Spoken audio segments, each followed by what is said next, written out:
Jalan penghubung dua kecamatan di Kabupaten Musirawas, Sumatera Selatan yang berada di Kecamatan BTS Ulu Cecar menuju Kecamatan Muara Kelingi saat ini kondisinya cukup memprihatinkan.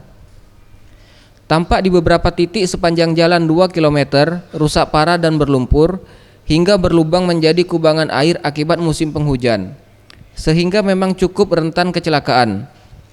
Jalan penghubung ini tidak bisa dilewati kendaraan roda 4 karena hanya bisa dilalui kendaraan roda 2 saja. Sejumlah warga setempat mengaku mengeluhkan rusaknya jalan poros penghubung dua kecamatan ini.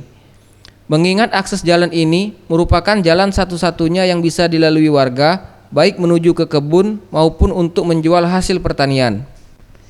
Dengan rusaknya jalan tersebut, warga berharap pemerintah Kabupaten Musirawas segera turun ke lapangan serta segera melakukan perbaikan maupun pembangunan jalan, karena akses jalan kecamatan ini sangat diperlukan warga.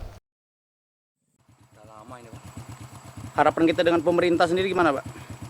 Ya kalau bisa kan dibantu loh, Pak. Biar lewat biar enak gitu. Oh, iya. Jalan ini minta dibagusin lah. Biar lewat itu kan. Udah ada setengah tahunan lah, Pak. Ini Pas waktu penghujan itu langsung kayak gini, Pak. jalan ini. Ini jalan menuju kemana, Pak? Ke ya halte tiga titik, Pak. Peri Setiawan, Sriwijaya TV.